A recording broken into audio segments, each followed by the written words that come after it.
પ્રિય વૈષ્ણવો, જય શ્રી કૃષ્ણ. વૈશાખ સુદ ત્રીજ એટલે અક્ષય તૃતીયા. પુષ્ટિ માર્ગમાં અક્ષય લીલાનો પાવન ઉત્સવ.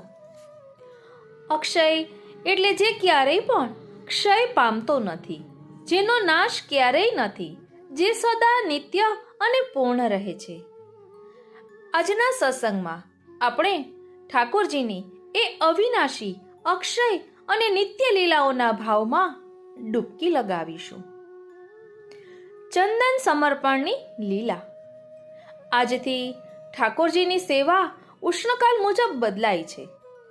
ગરમીની શરૂઆત સાથે ભક્તો પોતાના વાલા પ્રભુને શીતલતા અર્પે છે, તેમના અંગ અંગ પર ચંદનનો લેપ કરીને. ભાવ એવો છે કે શ્રી સ્વામિનીજી પોતાના હસ્તે ચંદન ઘસીને શ્યામ સુંદરને લગાવે છે, લાડ લડાવે છે. વાલા વૈષ્ણવો, ચંદનનો ગુણ શું છે? શીતલતા પ્રદાન કરવાનો. પરંતુ આપણે બધા જાણીએ છીએ ચંદન કેવું ઘસાય છે ત્યારે એ ઠાકોરજીને લાયક બને છે. તો એ ચંદન આપણને શું સૂચવે છે? આપણે પણ પ્રભુના મિલન માટે એવા ઘસાઈશું. એટલે કોઈ દુઃખ દર્દની વાત નથી, પરંતુ પ્રભુને પૂર્ણપણે સમર્પિત થઈને રહીશું, ત્યારે આપણું જીવન પણ ચંદનની જેમ મહેકી જશે. આ લીલાનો આંતરિક અર્થ શું છે? તો આપણો પ્રેમ પણ ચંદન જેવો શીતલ, સુગંધિત અને પ્રભુને શાંતિ આપનાર હોવો જોઈએ.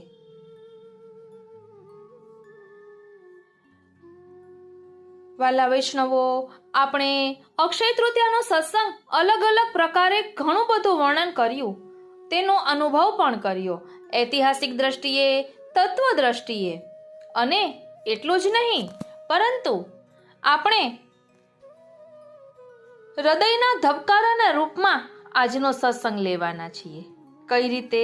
તો ચાલો આપને એ કહું. વાલા વૈષ્ણવો, જય શ્રી કૃષ્ણ. હું મના તોરી આપ સર્વે વૈષ્ણવોનું અક્ષય તૃતીયાના અલૌકિક સત્સંગમાં હાર્દિક સ્વાગત કરું છું. અક્ષય તૃતીયા એટલે અક્ષય લીલાનો દિવસ. અક્ષય એટલે જેનો ક્યારેય નાશ થતો નથી, જે સદા નિત્ય છે, નિરંતર છે. સામાન્ય રીતે આપણે અખાત્રીજે સોનું ખરીદવા કે શુભ મુહૂર્ત શોધવા દોડીએ છીએ, પણ આજે મારે આપને ઠાકોરજીની એક એવી અક્ષય લીલાના દર્શન કરાવવા છે જે આપણા દેહમાં જ ચાલી રહી છે. ધ્યાન આપજો, એવી લીલાના દર્શન કરવા છે કે જે લીલા આપણા દેહમાં ચાલી રહી છે.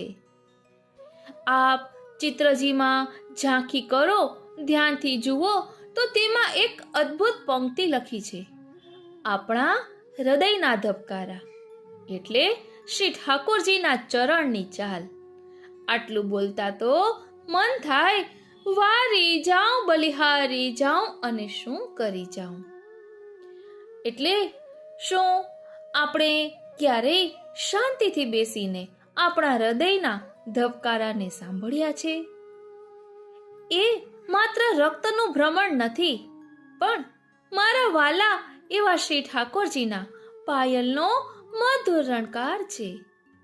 શ્રી મહાપ્રભુજીએ મધુરાષ્ટકમાં કેટલું સુંદર કહ્યું છે, ગમનમ મધુરમ, ચરણમ મધુરમ. ઓ શ્રીનાથજી, પ્રભુનું ચાલવું મધુર છે, એમના ચરણ કમલ મધુર છે. વિરહમાં ઝૂરતો ભક્ત જ્યારે વ્યાકુળ બને છે, ત્યારે એને સમજાય છે કે પ્રભુ ક્યાંય બહાર નથી. આપણે જે શ્વાસ લઈએ છીએ અને છોડીએ છીએ એ શ્રી ઠાકોરજીના ચરણોની ગતિ છે. આપણા શ્વાસોશ્વાસની પ્રત્યેક ક્રિયા એ પ્રભુના મધુર ગમનની સાક્ષી છે.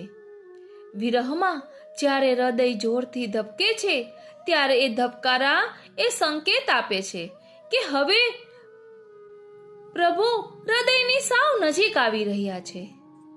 અહીં સખી કહે છે, आज सखी जो मैं प्रीतम पाऊं, आज सखी जो जो मैं प्रीतम पाऊं, तो अपनो बड़े भाग मनाऊं, आज सखी जो मैं પ્રીતમ પાઉં. ઓ શ્રીનાથજી, એટલે એ પ્રીતમને પામવાનો આનંદ ક્યારે પૂર્ણ થાય? જ્યારે હું એમ કહું કે હે કૃષ્ણ, હું તમારો છું. એ તો શરૂઆત થઈ, આપણા તરફથી પહેલ થઈ પ્રભુને કહેવાની કે હે કૃષ્ણ, હું તમારો છું. પછી ઠાકોરજી આપણું જીવન જુએ કે આપણે કઈ રીતે જીવીએ છીએ, આપણો સ્વભાવ કેવો છે, શું આપણે દોષ દ્રષ્ટિવાળા છીએ કે નિખાલસ છીએ, આ બધું પ્રભુ જુએ. અને જ્યારે આપણે એની કસોટીમાં ખરા ઉતરીએ ને, ત્યારે આપણા સૌના વાલા ઠાકોરજી આપણને મીઠા સ્વરે કહે કે તું મારો છે, તું મારી છે પ્યારી. એક ક્ષણે શું થાય? તો સખી કહે છે, તબ મેં ફૂલી અંગ ન સમાઈ, आज सखी जो मैं प्रीतम पाऊं, तो अपनो बड़े भाग मनाऊं, आज सखी जो मैं प्रीतम पाऊं. जब वो मुझसे कहत है प्यारी, तब मैं फूली અંગના સમાઉં. એટલે જ્યારે ઠાકોરજી એમ કહે કે તું મારો છે, ત્યારે આપણે કેટલા આનંદિત થઈએ. એવો ભાવ અહીં લીધો છે કે એનો અર્થ માત્ર એટલો નથી કે હું આનંદમાં ફૂલી જાઉં, પણ એ તો એવી અવસ્થા છે કે હૃદયમાં એટલો પ્રેમ છલકાઈ રહ્યો છે, એટલો આનંદ છલકાઈ રહ્યો છે કે આ દેહમાં સમાતો જ નથી. હું નામનો અહંકાર ઓગળીને ફક્ત તું અને તું જ રહી જાય છે. એક ક્ષણે જીવને અનુભવ થાય છે કે હવે હું મારો રહ્યો જ નથી, હું તો સંપૂર્ણપણે પ્રભુનો થઈ ગયો છું. હે કૃષ્ણ, હું તમારો છું. હે કૃષ્ણ, હું તમારો છું. હે કૃષ્ણ, હું તમારો છું. આજ તો અક્ષય લીલાનો નિષ્કર્ષ છે અને એ જ છે અક્ષય તૃતીયાનો ગૂઢ અર્થ, જ્યાં પ્રભુ સાથેનો આ સંબંધ ક્યારેય તૂટતો નથી, ક્યારેય નાશ પામતો નથી. એ હંમેશા અક્ષય બનીને રહે છે. અક્ષય તૃતીયાએ આપણે પ્રભુને ચંદનનો લેપ શા માટે ધરીએ છીએ? કારણ કે ભક્તને એવું લાગે છે કે મારા વિરહની ગરમીથી મારા પ્રભુને તાપ લાગતો હશે. પણ સત્ય તો એ છે કે પ્રભુના એ શીતળ ચરણો જ્યારે ભક્તના હૃદય પર પડે છે ને, ત્યારે ભક્તના જન્મો જન્મનો સંતાપ મટી જાય છે. તો ચાલો ને આ અક્ષય તૃતીયાના પવિત્ર પાવન દિવસે આપણે પણ સંકલ્પ કરીએ કે આપણે આ બહારના ઘોંઘાટને છોડી આપણા અંતરના ધબકારામાં છુપાયેલી પ્રભુની એ મધુર ચાલને સાંભળવાનો પ્રયત્ન કરીશું. એમના ચરણોની એ ગતિ આપણા જીવનને સાર્થક કરી દેશે. અક્ષય રહે પ્રભુ પ્રત્યેનો ભાવ અને અક્ષય રહે એમની આપણા પરની કૃપા. બોલો શ્રી ગોવર્ધન નાથ કી જય. વાલા વૈષ્ણવો, હવે આપણે ઠાકોરજીની આ ચાલ જે છે એને સમજવાનો પ્રયાસ કરીશું.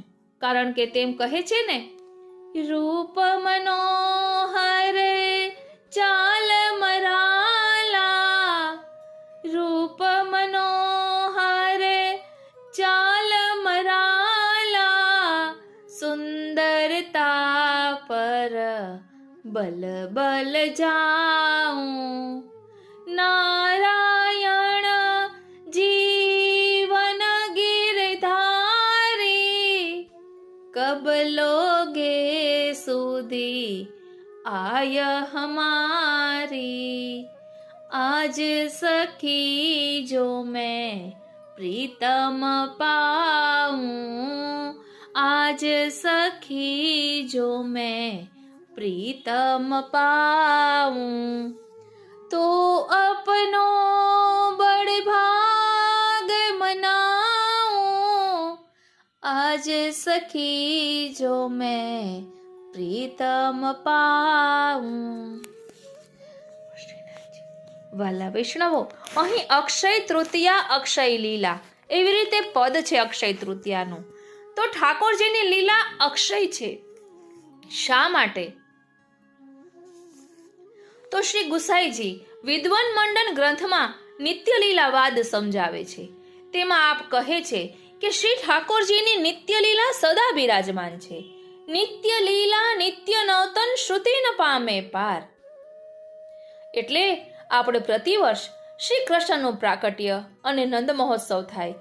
માખણ ચોરી લીલા, ગૌચારણ, પનઘટ અને જલ વિહાર, દાન અને સાંજી, ઝૂલા અને રથ, ગોવર્ધન પૂજા અને અન્નકૂટ, રાસ લીલા અને હોળી ખેલ, અહીં આ બધું સદા નિત્ય છે.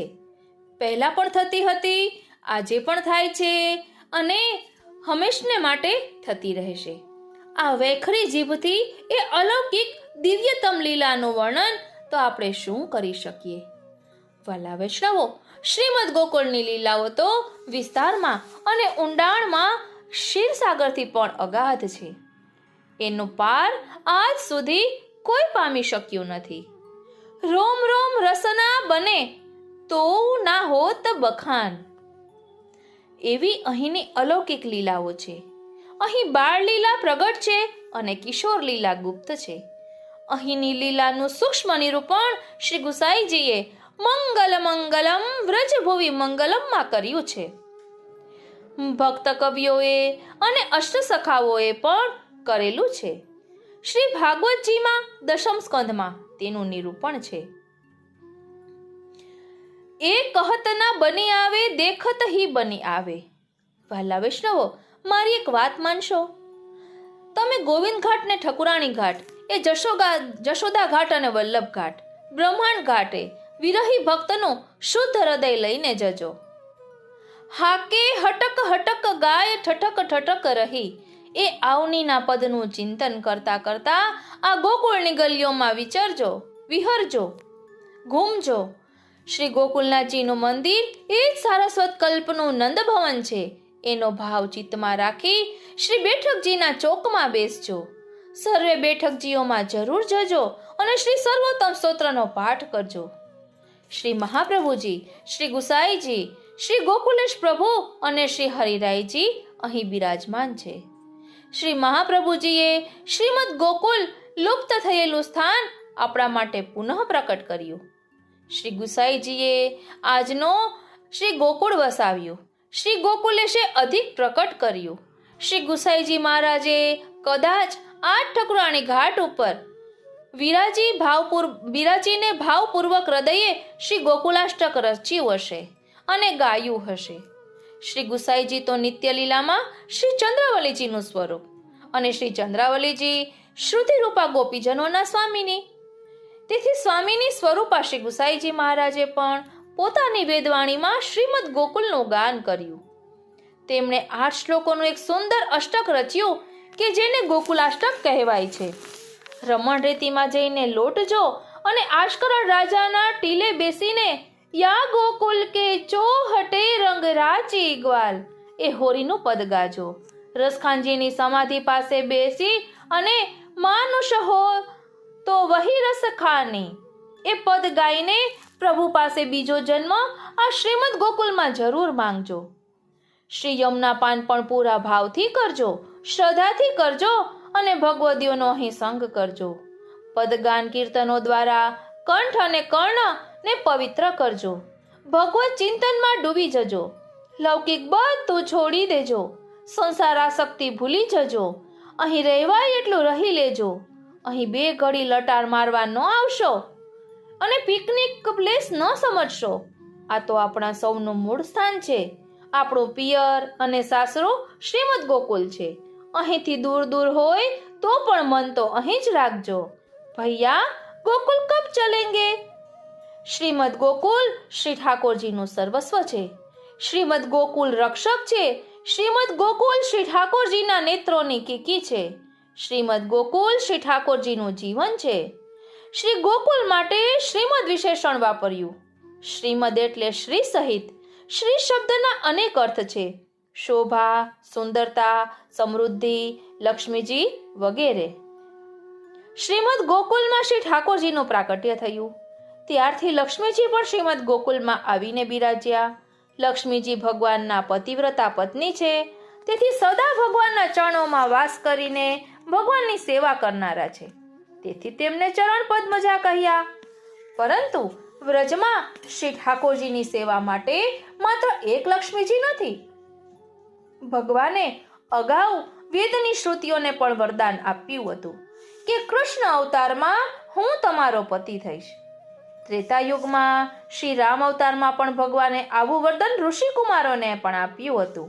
એટલે કૃષ્ણ અવતારમાં આ શ્રુતિઓ અને ઋષિઓ લક્ષ્મી સ્વરૂપા ગોપિકાઓ વાળા થયા હોવાથી તેને શ્રીમદ ગોકુલ કહ્યું છે. અલૌકિક સંપત્તિ વાળા શ્રી ગોકુલની સુંદરતા અને શોભા અવર્ણનીય છે. અહીં બધું સુંદર અને મધુર છે.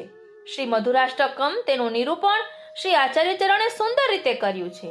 જેમાં માત્ર રૂપ અને દેખાવ હોય તે સુંદર, જેમાં બાહ્ય રૂપ અને અંદર રસ ભરેલો હોય ને તે મધુર. ઓ શ્રીનાથજી, વારી જાઉં બલિહારી જાઉં અને સુન કરી જાઉં. એટલે આપણે સુંદર થવું છે કે મધુર થવું છે તે આપણે નક્કી કરવાનું.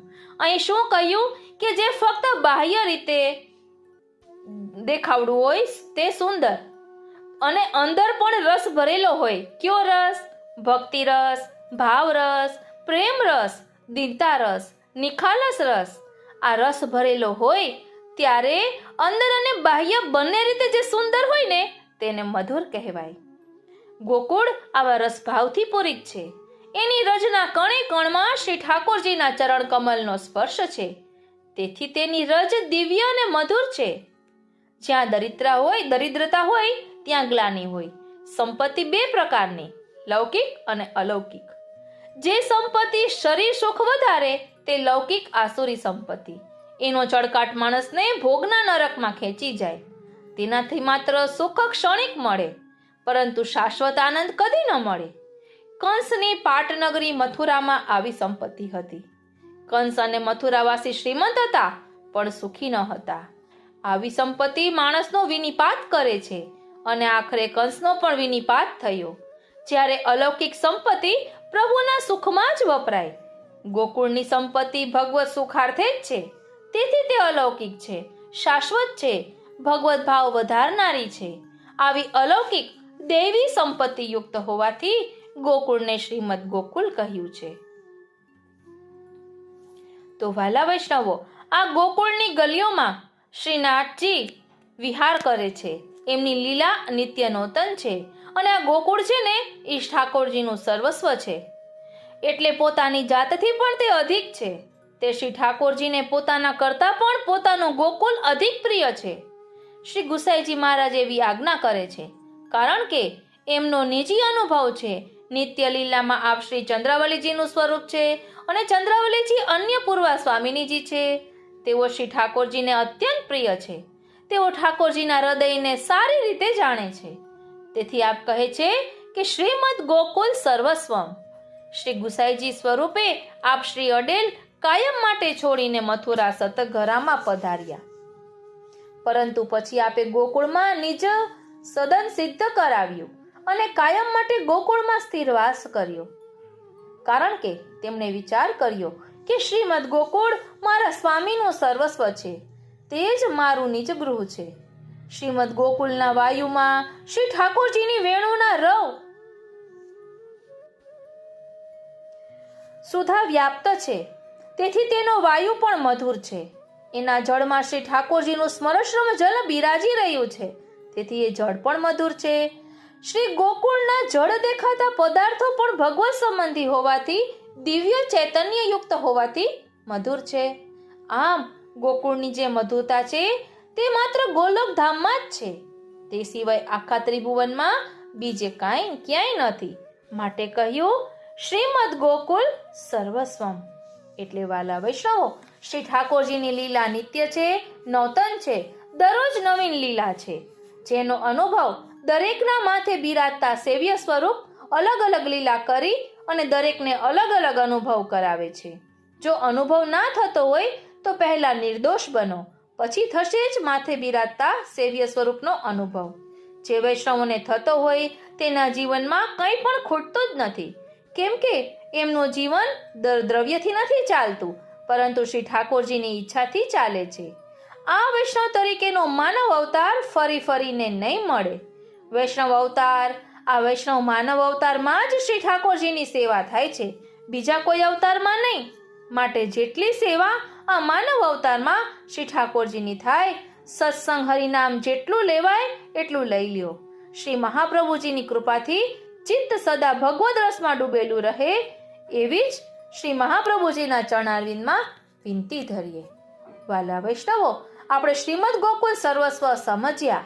હવે આપણે મધુરાષ્ટકમાં શ્રી મહાપ્રભુજીએ જે ઠાકોરજીના ચાલની વાત કરી છે ને, ચાલો તેના મર્મને સમજવાનો પ્રયાસ કરીએ. શ્રી વલ્લભના જયઘોષ સાથે મધુરાષ્ટકમાં પ્રવેશ કરીએ. બોલો શ્રી વલ્લભાધીશ કી જય. પ્રિય વૈષ્ણવો, મધુરાષ્ટકમાં વર્ણન આવે છે ને કે ચરણમ મધુરમ, એટલે પ્રભુના ચરણો મધુર છે. જેમના ચરણ કમલ આટલા મધુર છે, એ જ્યારે આપણા હૃદયમાં પધારે ત્યારે હૃદયમાં ભક્તિનો કેવો મધુર રણકાર થાય. મધુરાષ્ટકના આ શબ્દો સાબિત કરે છે કે પ્રભુનું હલનચલન પણ એક ઉત્સવ જ છે. ગમનમ મધુરમ એટલે પ્રભુની ગતિ મધુર છે, પ્રભુની ચાલ મધુર છે. આપણા હૃદયના ધબકારા એ જ પ્રભુની મધુર ગતિ છે. જ્યારે મન અશાંત હોય ત્યારે પ્રભુ ગમનમ મધુરમ કહીને ધીરે ધીરે હૃદયમાં સ્થિર થાય છે. કહેવાય છે ને કે ભ્રમિતમ મધુરમ. આપણા ઠાકોરજી આપણા રોમે રોમમાં ભ્રમણ કરે છે. વિરહમાં ભક્ત જ્યારે વ્યાકુળ થાય ત્યારે પ્રભુનું આ ભ્રમણ જ ભક્તને જીવંત રાખે છે. શ્રી મહાપ્રભુજીએ મધુરાષ્ટકમાં કહ્યું છે ને કે ગમનમ મધુરમ ચરણમ મધુરમ, એટલે પ્રભુની ચાલ પણ મધુર છે, પ્રભુના ચરણ પણ મધુર છે. અને આ મધુરતાનો અનુભવ ક્યારે થાય?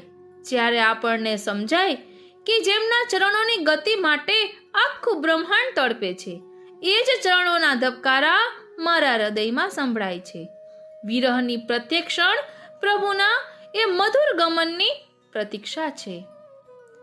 વાલા વૈષ્ણવો, શ્રી ગોકુલ ચંદ્રમાજીના સ્વરૂપની આપણે ઝાંખી કરીએ તો એમનું લલિત ત્રિભંગી સ્વરૂપ છે.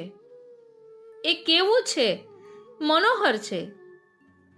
અને મધુરાષ્ટકમાં વલિતમ મધુરમ એમ પણ કહ્યું છે ને, તો તેનો મતલબ શું થાય? પ્રભુનું વડવું મધુર છે. કારણ કે વિરહમાં ઠાકોરજી જ્યારે પાછા વળીને ભક્તની સામે જુએ ત્યારે એક ક્ષણ સૌથી મોટી અને અક્ષય ભેટ છે. તો ચાલો હવે મધુરાષ્ટકના આધારે આ પ્રભુની ગતિને સમજવાનો પ્રયાસ કરીએ. બોલો શ્રી વલ્લભાધીશ કી જય. પ્રિય વૈષ્ણવો, ગમનમ મધુરમ એટલે કે પ્રભુનું ગમન કરવું મધુર છે. ગમન કરવું એટલે પ્રભુનું પધારવું, આવવું, જવું, પ્રભુની ચાલ.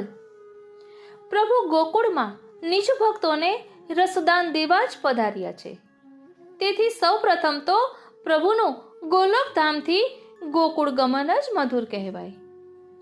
શ્રી કૃષ્ણનું નંદાલયમાંથી ગોકુળની ગલીઓમાં ગમન કરવું, ગોપીઓના ઘર ઘરમાં પધારવું, ગ્વાલ બાલો સાથે ગૌચારણમાં પધારવું, ગાયો સાથે વનવનમાં પધારવું કે ગોપીજનો સાથે યમુના કિનારે વિહાર કરવા ગમન કરવું, આ સર્વે કંઈ પ્રભુનું ગમન મધુર છે. કારણ કે આ ગમન થકી પ્રભુએ અનેક જીવોને દિવ્ય સુખ આપ્યું છે.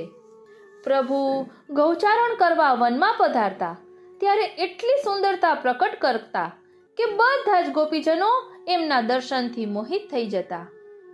ગાયોને પગ બાંધવાના નોંજણા ને મસ્તક પર લપેટીને અને ખભા પર ગાયોને પકડવાની રાશ મૂકીને કમરમાં છડી, હસ્તમાં વેણો અને કટાક્ષ નેત્રથી ગોપીજનોના નયનોને આનંદ આપતા વનમાં ગમન કરતા. વનમાં વનની કુંજરીઓ, પુલિંદીઓ, વનના અનેક પશુ પક્ષીઓને પોતાના દર્શનથી અને વેણુની અધર સુધાથી તૃપ્ત કરતા.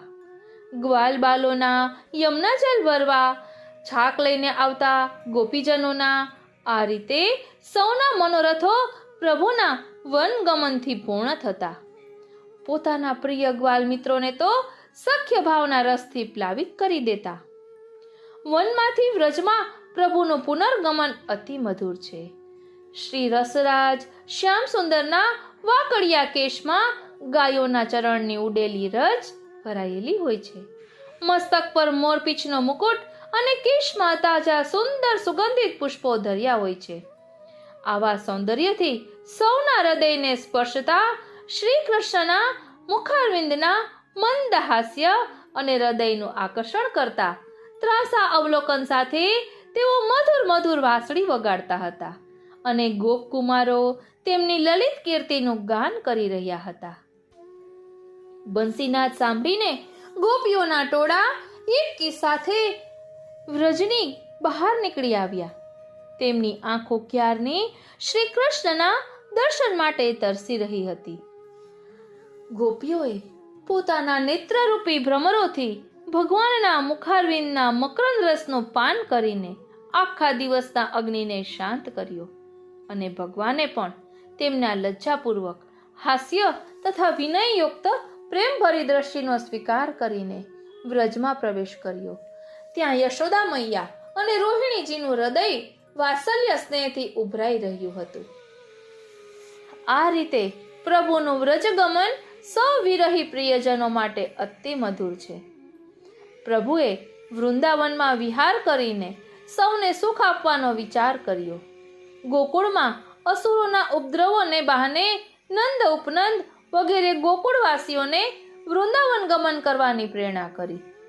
વૃંદાવનના રમણીય સુંદર વનો, યમુનાજીના સુંદર કોમલ રજવાડા પુલિન, હરિયાળા ઘાસના મેદાનો અને નિજ વિહાર માટેના કુંજ નિકુંજ, આ સર્વે સૌને સુખદાયક સ્થળ એવા વૃંદાવનમાં પ્રભુએ ગોકુળવાસીઓ સાથે ગમન કર્યું તેનું વર્ણન કરે છે.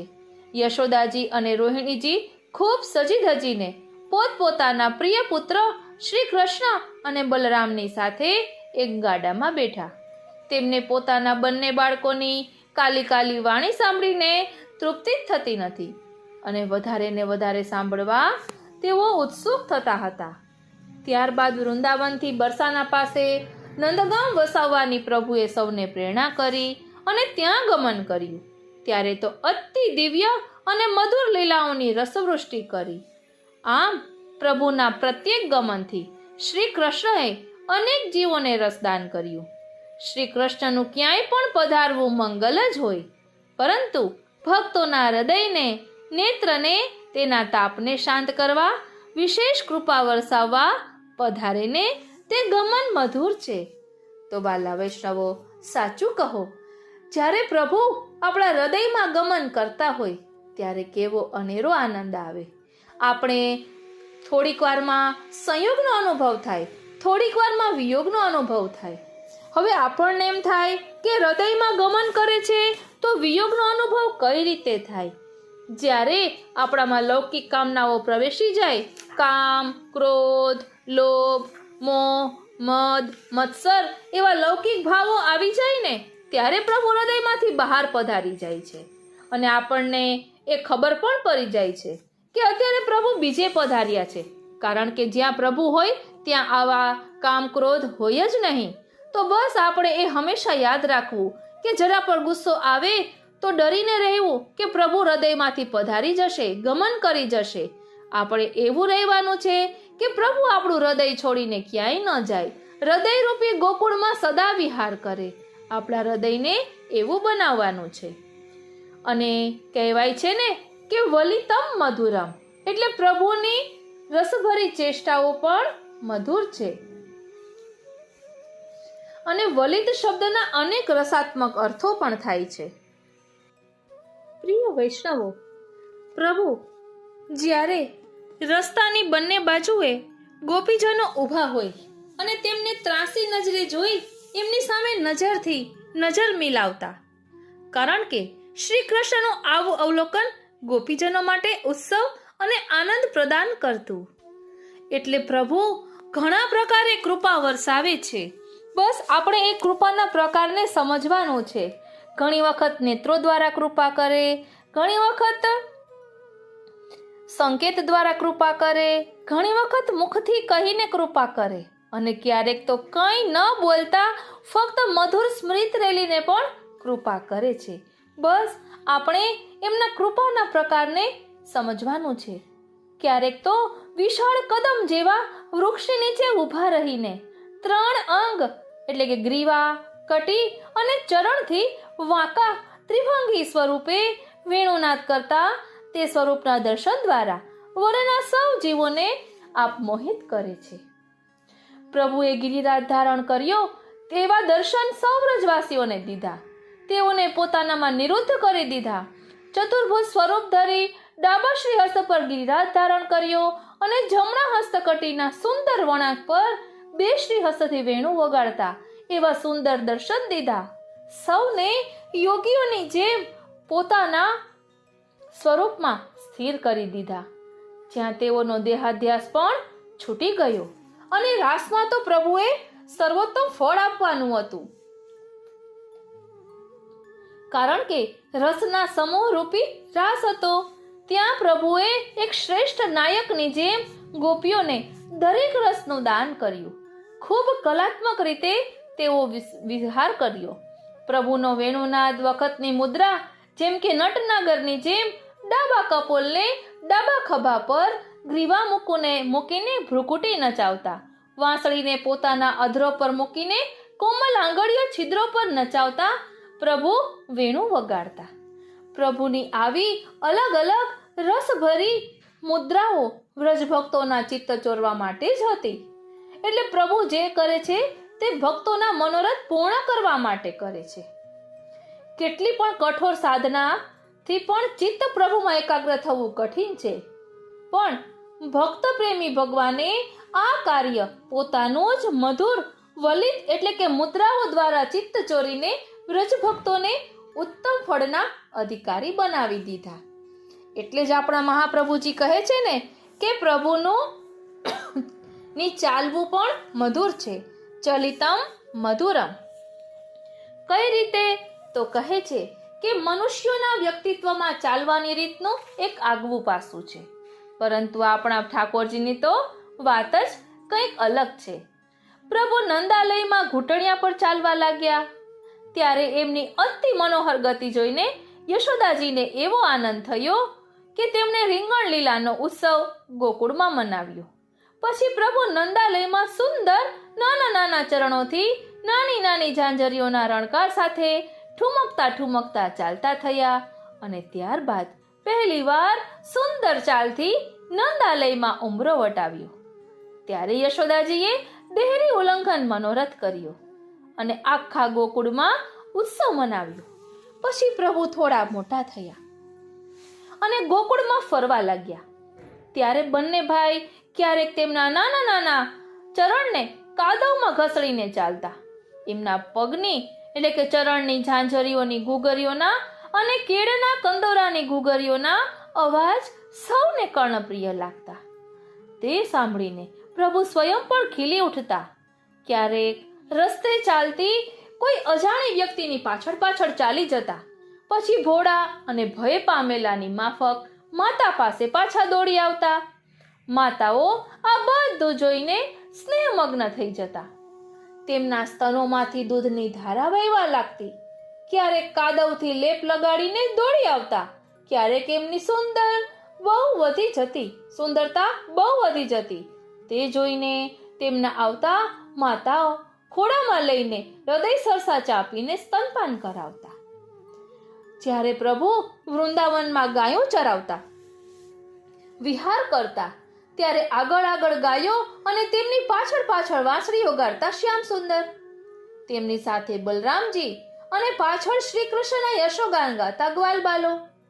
આવી મંદ ગતિની ચાલથી ગાયોની સેવામાં વિહાર કરતા પ્રભુ વનવાસીઓ અને વનના બધા જીવોને મોહિત કરતા. ક્યારેક ગાયોને બોલાવવા ગિરિરાજ ઉપર દોડીને ઉપરથી ગાયોના નામ લઈ લઈને બોલાવે. ત્યારે ગિરિરાજજી ભક્તોમાં શ્રેષ્ઠ એટલે કે હરિદાસવર્ય હોવાથી તેમના ચરણ કમલનો સ્પર્શ મેળવીને આનંદિત થતા.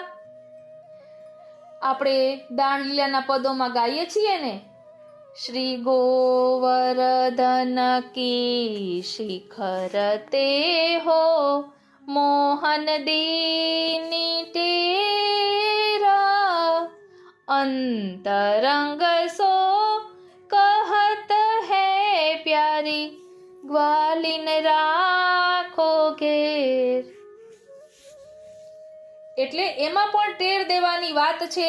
એવી જ રીતે નિત્યલીલામાં પણ આવે છે. એટલે પ્રભુ ટેર દઈને કોને બોલાવે છે? પ્રભુ ટેર દઈને એમના ભક્તોને બોલાવે છે જે ભૂલી ગયા છે. આપણે બધા ભગવાન કૃષ્ણથી વિખૂટા પડે હજારો વર્ષોનો સમય વ્યતીત થવાથી ભગવાનની પ્રાપ્તિને માટે હૃદયમાં જે તાપ ક્લેશનો આનંદ થવો જોઈએ ને, એ જેને તિરોધાન થઈ ગયો છે, એવા જીવ પર કૃપા કરવા, એને બધી શુદ્ધિ અપાવવા પ્રભુએ શ્રી મહાપ્રભુજીને મોકલ્યા. અને એટલે જ કહેવાય છે ને કે આપ સેવા કરી શીખવે શ્રી હરિ. એટલે શ્રી મહાપ્રભુજીએ કૃપા કરીને આપણને સેવાની રીત ને પ્રીત શીખવાડી. કઈ રીતે? તો કહેવાય છે ને, સેવા રીત પ્રીત વ્રજ જનકી જનહિત જગ પ્રગટાઈ પ્રગટવે માર્ગ રીત દિખાઈ. વેણુ ગીત પુનિ યુગલ ગીત કી રસ બરે ખાબર ખાઈ પ્રગટવે માર્ગ રીત દિખાઈ. તો પ્રભુ મહાપ્રભુજી દ્વારા આપણને બધું સમજાવી રહ્યા છે. વસ્તુતઃ કૃષ્ણ એવો છે આપણે જાણીએ છીએ, છતાં પણ પ્રભુની કૃપાથી, શ્રી મહાપ્રભુજીની કૃપાથી આપણને આ મધુરાષ્ટક પ્રાપ્ત થયું કે જેના કારણે આપણે શ્રી ઠાકોરજીના સ્વરૂપને એક નવા જ રૂપમાં સમજી શકીએ. અહીં આપણે પ્રભુના મધુર ચાલનું અવગાહન કરી રહ્યા છીએ. વનમાં ગાયો સાથે ચાલતા શ્યામ સુંદરના ચરણોમાં લાગેલું કેસર કે જે ગોપીઓએ પોતાના વક્ષસ્થળ પર કેસરનું લેપન કરેલું હોય છે, તે પ્રભુના ચરણો પરથી ઘાસ પર લાગી જાય અને વનની ભીલડીઓ પુલિંદીજીઓ ઘાસ પરથી ઉઠાવીને તે કેસર પોતાના હૃદય ઉપર લગાવે છે અને પ્રભુના મળવાના વિરહને શાંત કરે છે અને કૃતાર્થ થાય છે. અહીં આપણે એ સમજવાનું છે કે બધાનો એક સરખો અધિકાર હોતો નથી. પ્રભુ બધા પર કૃપા કરે જ છે, પોતાના ચરણામૃતનું અધરામૃતનું દાન કરે છે. બસ પ્રકાર અલગ અલગ હોય છે. માટે કોઈ પણ સેવા નાની કે મોટી ન માનતા શ્રદ્ધા અને ભક્તિભાવપૂર્વક કરવી જોઈએ. જે પ્રભુના ચરણોમાં જે ભક્તો છે, જેમને ચરણારવિંદનો દ્રઢ આશ્રય કર્યો છે, એને પણ પ્રભુ અધર સુધાનું દાન કરે છે. કઈ રીતે? તો આપણે ઠાકોરજીની બાળ લીલામાં વર્ણન આવે છે કે પ્રભુ પોતાના ચરણનો અંગૂઠો મુખમાં લે છે. એ શા માટે? પ્રભુને આપણા ઉપર કરુણા, આપણા ઉપર દયા આવે છે કે આ મારા ભક્તો મારા ચરણારવિંદના દ્રઢ આશ્રય કરીને રહ્યા છે, તો એમને મારે અધર સુધાનું દાન દેવું છે. એટલે આપણી દીનતા જોઈને પ્રભુ આપણા પર કૃપા કરે છે. તો બસ એટલે જ કહેવાય છે ને કે દાન દયા ને દીનતા એ વૈષ્ણવની વૈષ્ણવતા. અને રાસના વર્ણનમાં પણ પ્રભુની ચરણ ગતિનું અતિ માધુર્ય ભર્યું વર્ણન આવે છે. યમુના કિનારે ગોપીઓ સાથે ગલબૈયા દઈને હંસ ગતિથી ચાલવું, મહારાસના નૃત્યમાં અતિ કલાત્મક રસભરી ચરણ ગતિ વગેરે મધુર છે. આમ પ્રભુની અનેક પ્રકારની લીલાઓ મધુર છે. સૌના ભાવ પ્રમાણે સૌને દિવ્ય આનંદ આપનારા તે ચરણોની ગતિ મધુર છે. તો વાલા વૈષ્ણવો, આપણે પણ પ્રભુની આ ચાલનો અનુભવ આપણા હૃદયના ધબકારામાં કરી શકીએ, અંતરમાં ડોક્યું કરીએ. બહાર ક્યાંય શોધવાની જરૂર નથી. કઈ રીતે? તો જ્યારે ગોપીજનોને સૌભાગ્ય મદ થયો ત્યારે પણ પ્રભુ એમના હૃદયમાં જ છુપાઈ ગયા હતા. ગોપીજનોએ બધે બહાર શોધ્યા એટલે ના મળ્યા. પછી ખૂબ વિરહ થયો, દીનતા આવી, નિસાધન થયા. ત્યારે પ્રભુ કૃપા કરીને હૃદયમાંથી જ પ્રકટ થઈને દર્શન આપ્યા. તો આપણે આ અંતરમાં ડોક્યું કરવાની જરૂર છે, અંતર્મુખી થવાની જરૂર છે. બારે શું ચાલી રહ્યું છે એ કોઈની નિંદા કોથલીમાં પડવા કરતા આ બધી લીલાઓનો અંતરમાં અનુભવ કરીએ તો કેવો અનેરો આનંદ આવે. હવે આપણે કંઈ નાના નથી કે કોઈની એકબીજાની આઘાપાછી કરીએ કે એકબીજાની નિંદા કરીએ. હવે એ બધાથી ઉપર ઉઠીને આપણે આ ભગવત ગુણગાનમાં આપણું મન પરોવીએ તો કેવો અલૌકિક આનંદ આવે. એટલે આ બધું આપણા જ હાથમાં છે. કોઈની નિંદા આપણને કરે તો તરત જ ના કહી દેવી કે મને આવું કંઈ ગમે નહીં. શરૂઆત આપણે કરશું તો આ બધું વયું જશે. એ આપણા જ હાથમાં છે. જો આપણને રુચિ હશે તો કોઈ આપણને વાત કરશે, પણ આપણને રુચિ ના હોય, આપણે એકવાર કહી દઈએ કે મને આવી વાત નહીં કરવાની, તો કોઈ ના કરે. તો પ્રભુની આ અલૌકિક લીલાનો અનુભવ આપણા હૃદય ઉપર કરી શકીએ. શા માટે? કેમ કે સુરદાસજીના પદમાં પણ આવે છે કે મન તો એક જ છે, 10-20 નથી, તો ક્યાં પરોવવું? તો જો મન આવું લૌકિકમાં પરોવી દેશું તો અલૌકિક આનંદ કઈ રીતે માણી શકાશે? એવા અપવાદરૂપ પણ હોય છે કે જે લૌકિક ને અલૌકિક બંને આનંદ માણી લેતા હોય છે, પણ બધાના વશની એ વાત નથી. એટલે આપણે કેમાં જવું છે એ આપણે નક્કી કરવાનું છે. એટલે આ કહેવાનું તાત્પર્ય એ જ છે કે કોઈ પણ લૌકિકમાં જવા કરતા ઠાકોરજીની આવી અલૌકિક લીલાઓનો અનુભવ કરીએ તો અનેરો આનંદ આવે. અહીં આપણે આગળ ઓલું ભજન જેવું હતું, આજ સખી જો મેં પ્રીતમ પાઉં, તેનું પણ હજી થોડુંક ભાવ દર્શન કરીએ. અચાનકથી યાદ આવ્યું એટલે આજ સખી જો મેં પ્રીતમ પાઉં તો અપનો બડ ભાગ મનાઉં. તેમાં આવે છે જબ વો મોસો કહત હૈ પ્યારી તબ મેં ફૂલી અંગના સમાઉં. આટલું ગાતા આપણને ગજન ધાવનનો પ્રસંગ યાદ આવે કે જ્યારે ઠાકોરજીને ભોગ ધર્યો હતો અને ગજન ધાવનને પાન લેવા માટે મોકલ્યા હતા અકાજીએ, તો ઠાકોરજી એમ કહે છે કે મેરો ગજન આવેગો તબ મેં આરુંગો. એટલે જ્યારે પ્રભુ એમ કહે કે તું મારો છે, મેરો ગજન, એટલે મેરો કહેતા એક જવાબદારી પણ આવે અને પ્રભુ તેના ઉપર કેટલી કૃપા કરે છે.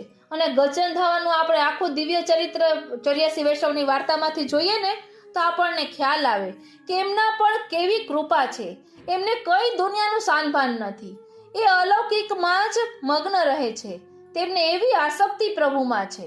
તો બસ આપણે ભલે એટલું ના બની શકે પણ એમના ચરણની રજ તો બનીએ, એમના દિવ્ય ચરિત્રમાંથી કંઈક તો શીખીએ કે આપણે અલૌકિકમાં કઈ રીતે આગળ વધી શકીએ.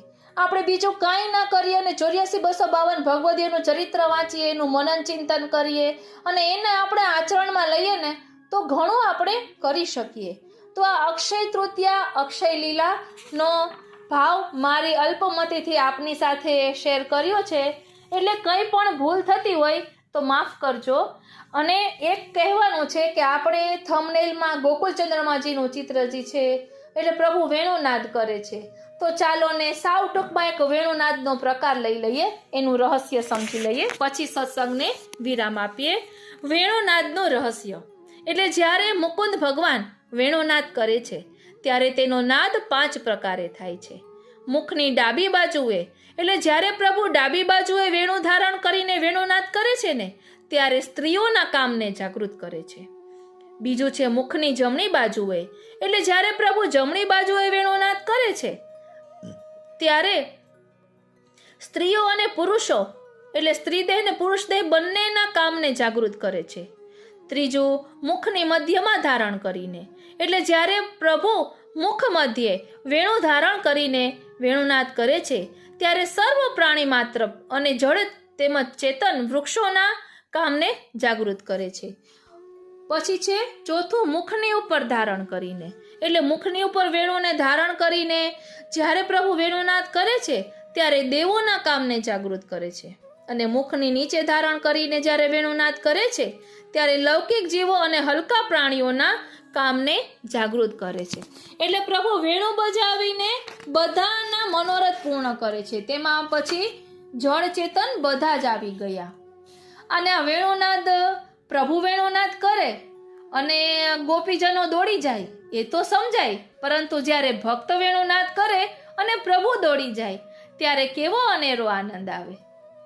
તો આટલું બોલતા આપણને પરમાનંદદાસજીની વાર્તા યાદ આવે છે ને, કે પરમાનંદદાસજીની વાર્તામાં આવે છે કે એકાદશીએ આપ કીર્તન કરતા, અને કદાચ તો દેવા કપૂર ક્ષત્રિય છે એમને બહુ વખાણ સાંભળ્યા હતા પરમાનંદદાસજીના, એટલે દેવા કપૂર પોતે નદી પાર કરીને ગયા હતા, એટલે એને અને એમના મસ્તકે એને જે ધોતીનું આમ માથા ઉપર બાંધ્યું હતું ને, એ મસ્તક ઉપર લાલનજી નવનીત પ્રિયાજી પધારીને પરમાનંદદાસજીના કીર્તન સાંભળવા ગયા હતા. એટલે એ ભક્તનો વેણુનાદ કેવો હશે, એ ભક્તના હૃદયના કીર્તન કેવા હશે કે પ્રભુ સ્વયં સાંભળવા પધાર્યા. એટલે આ પ્રીતની વાત છે. ભક્ત અને ભગવાન બંનેનો પ્રેમ કેવો અગાધ છે કે તેને અલગ અલગ પ્રકારે જેટલું સમજીએ ને એટલું ઓછું છે. અને આપણે કહેવાય છે ને કે પ્રભુના ચરણ મધુર છે. તો એ ચરણની મધુરતાનો અનુભવ કોને થયો છે? તો કૃષ્ણ ભટ્ટની વાર્તા આવે છે ને, ઓ શ્રીનાથજી ગુસાઈજીના સેવકો 252 વૈષ્ણવ વાર્તામાં બીજી વાર્તા કૃષ્ણ ભટ્ટની, તે ઠાકોરજીની સેવા કરે છે પણ ચરણ સ્પર્શ ક્યારેય નથી કરતા. એટલે શ્રીનાથજી ગુસાઈજીને ફરિયાદ કરે છે કે આપનો આ સેવક છે ને સેવા તો કરે પણ મારા ચરણ સ્પર્શ ક્યારેય નથી કરતો. એટલે ગુસાઈજી કહે કે જો શ્રીજી બાબા શું કહે છે કે તું ચરણ સ્પર્શ નથી કરતો? ત્યારે કૃષ્ણ ભટ્ટ કહે છે કે ચરણ સ્પર્શ તો માખીને મચ્છર પણ કરે છે, પરંતુ શું હું એ ચરણ સ્પર્શને લાયક છું? એમ પૂછે છે. ત્યારે સ્વયં શ્રીનાથજી પોતાના ચરણ આગળ ધરીને કહે છે કે લે ચરણ સ્પર્શ કરી લે. આ ચરણની કેવી મધુરતા હશે કે જેનો અનુભવ કૃષ્ણ ભટ્ટજીને થયો. તો આપણે પણ શ્રી મહાપ્રભુજીના ચરણારવિંદનો દ્રઢ આશ્રય રાખીને અલૌકિકમાં આગળ વધીએ. આજનો આ સત્સંગ શ્રીનાથજી, શ્રી યમુનાજી, શ્રી મહાપ્રભુજીના ચરણારવિંદમાં સમર્પિત કરું છું અને એ જ વિનંતી ધરું છું કે અહીં દર્શાવેલા ભાવને અમે અમારા આત્મપટલ પર ધારણ કરી શકીએ એવી કૃપા કરો. વાલા વૈષ્ણવો, કંઈ પણ ભૂલ થઈ હોય તો ક્ષમા કરશો. જય શ્રી કૃષ્ણ.